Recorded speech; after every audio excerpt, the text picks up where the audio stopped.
Hi అండి. నేను ఇవాళ నెల్లూరు వచ్చాను. వచ్చినప్పుడు మా అక్క అందరూ వచ్చారని దాంట్లో బీరువాలో ఫొటోస్ ఉన్నాయి.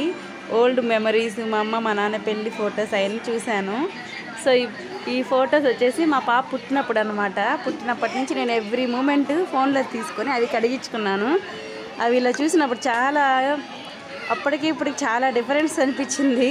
మా ఫస్ట్ పాప పుట్టినప్పుడు మాత్రం ఎన్ని ఉన్నాయో చూడండి. మా బాబు సెకండ్ పుట్టాడు, ఒక్క ఫోటో లేదు అబ్బాయికి, ఒక్క ఫోటో కూడా తీయలేదు. ఇవన్నీ అమ్మాయి పుట్టినప్పుడు ఎవ్రీ మంత్ నేను ఆ అమ్మాయి మంత్లీ బర్త్డేస్ చేసేదాన్ని. 30 పుట్టింది కాబట్టి ఎవ్రీ మంత్ 30 అలా డెకరేట్ చేసేదాన్ని ఒక థీమ్తో.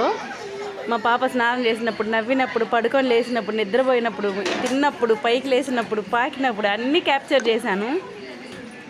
మా బాబుకి మాత్రం ఏం చేయలేదు అసలు. అప్పుడు చూడండి ఎలా ఉన్నానో.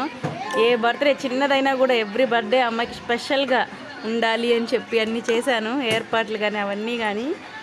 చాలా హ్యాపీగా అనిపించింది అప్పట్లో. ఎలా ఐ కెన్ డూ ఎనీథింగ్ అనేదాన్ని. ఇప్పుడు ఏం చేయాలన్నా చేయొచ్చులే, ఏముంది, ఎప్పుడు ఉండేదే కదా అనిపిస్తుంది. సో ఫస్ట్ పుట్టిన వాళ్ళకే ఏదైనా, తర్వాత వాళ్ళకి కొంచెం తక్కువే.